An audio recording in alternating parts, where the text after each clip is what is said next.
L'affaire d'Amityville est un ensemble d'événements survenus entre 1974 et 1976 ayant pour théâtre une demeure située au 112 Océan Avenue, dans la ville côtière d'Amityville, sur Long Island, au nord de New York. Dans la nuit du mardi 12 au mercredi 13 novembre 1974, Ronald Jr., fils aîné de la famille Defoe, y assassina au fusil ses parents et ses frères et sœurs pendant leur sommeil. Suite au rachat de la maison en 1975 par une autre famille, les Lutz, le lieu et son histoire tragique furent l'objet de nombreuses spéculations et assertions d'ordre paranormal quant à des phénomènes de hantise, de possession démoniaque. La famille Defoe, Alison Defoe était une fille tranquille. Elle était âgée de 13 ans lors de son assassinat. Suite aux événements du 13 novembre 1974, John Matthew fut décrit comme étant un gentil petit garçon, par les quelques amis d'Alison. Pourtant, depuis que la famille s'était installée dans leur demeure de Long Island, John Matthew et Mark se querellaient et se battaient sans cesse, et ce, quotidiennement. Tout acte de violence semblait l'attirer. Defoe Senior, fils de Rocco Defoe, est directeur général de la brigade Carl Buick Concession sur Lincoln à Brooklyn. Il aime beaucoup ses enfants et les a élevés avec conseil et amour. D'après Ronald Jr., Monsieur Defoe le frappait encore même s'il était un adulte. Un incident est survenu le jour avant les meurtres. Ronald Sr. et Ronald Jr. ont été vus dans l'embouchure du sous-sol. Ronald Jr. est parti avec une lèvre sanglante. D'après Ronald Defoe Jr. et une autre famille, Ronald Defoe Sr. a eu des rapports avec certains amis et parents au dossier criminel. En général, Ronald Defoe Sr. était un bonhomme qui aimait sa famille et sa vie. Le jour de son meurtre, Monsieur Defoe devait aller au travail et porter son fils, Mark, qui avait une blessure de football chez le docteur. Dawn Defoe avait 18 ans lorsqu'elle fut assassinée. Il semblerait qu'elle et son frère, Ronald Jr., avaient des rapports incestueux depuis leur arrivée dans la maison d'Amityville. Elle alla souvent voir un prêtre afin de se confesser des choses malsaines auxquelles elle et son frère s'adonnaient, mais une fois de retour dans la maison familiale, elle ne pouvait s'empêcher de recommencer. Dans une de ses versions, Ronald Defoe a déclaré que Dawn avait aidé à tuer les membres de sa famille la nuit du 13 novembre 1974, mais faute de preuves et de clarté des faits, cette version fut rejetée par la Cour suprême des États-Unis. Louise Defoe est la fille de Michael Brigant. Il n'y a pas beaucoup d'informations au sujet de Madame Defoe dans les livres.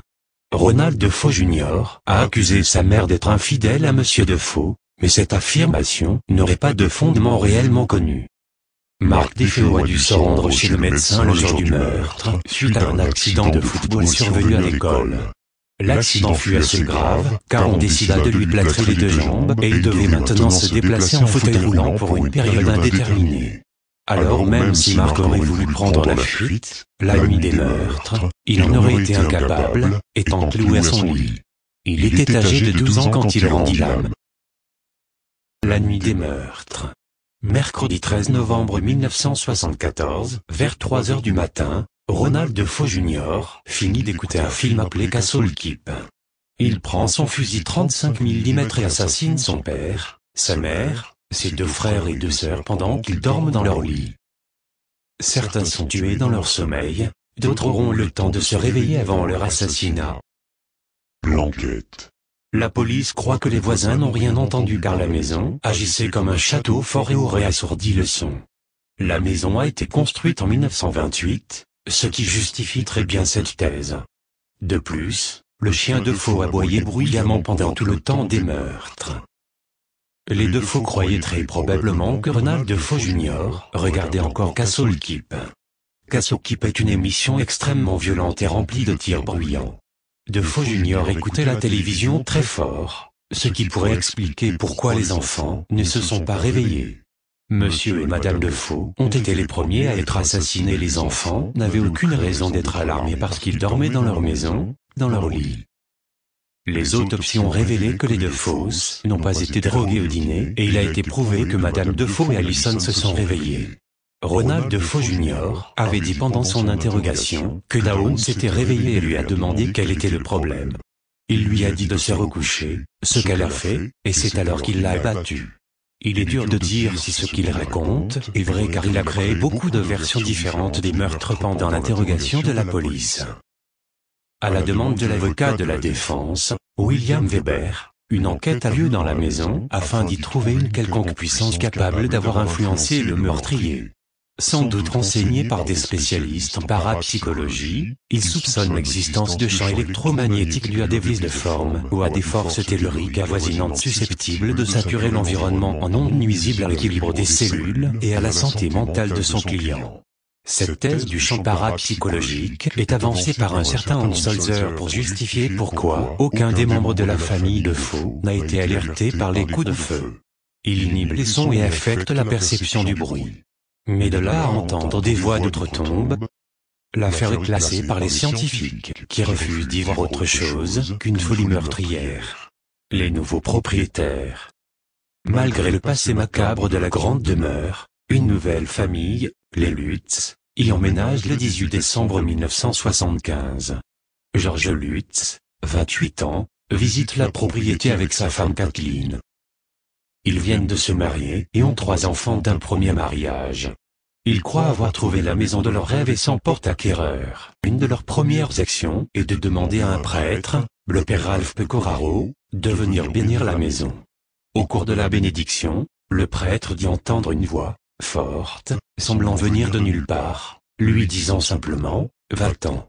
À l'arrivée de la famille, la pièce des croque-morts était restée intacte et rien n'avait été enlevé de la salle. Selon les témoignages des Lutz, suivirent ensuite nombre de phénomènes inexpliqués. La famille constate d'énormes variations de température, la présence de l'odeur écœurante d'un vieux parfum, la formation de taches noires sur les sanitaires et l'apparition de nuées de mouches malgré la saison hivernale. George Lutz est tiré de son sommeil chaque nuit vers 3h15. Cauchemar ou réminiscence du massacre des 2 Faux qui eut lieu à 7h.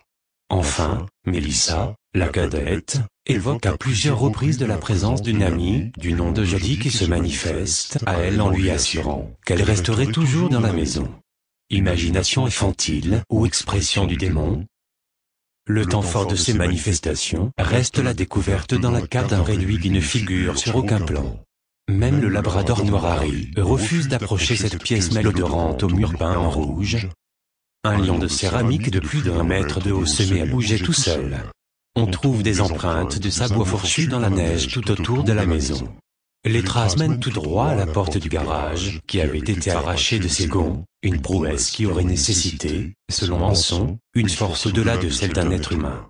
Les Lutz arrivèrent rapidement à la conclusion que la maison de leurs rêves était en fait un endroit cauchemardesque hanté par des démons maléfiques.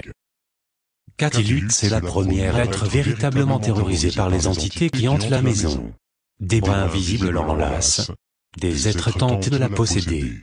Toute fuite était impossible, écrivait Anson. Elle avait l'impression qu'elle allait mourir. Plus tard, des marques rouges très douloureuses apparurent sur sa peau, comme si elle avait été frappée à coups de tisonnier brûlant.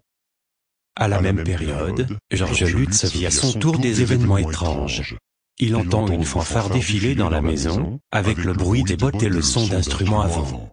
Il ne voit rien mais retrouve les tables, les fauteuils et le canapé poussés contre les murs du salon, comme pour laisser le passage à la cour endiablée. Par-dessus le marché, les Lutz affirment avoir eu plusieurs fois la visite d'êtres démoniaques. Ces entités se manifestent sous des formes très variées, immenses silhouettes encapuchonnées de blanc, démons cornus ou encore cochons diaboliques avec 2 yeux ardents. Ce qui se passa lors de la dernière nuit des Lutz dans la maison reste flou.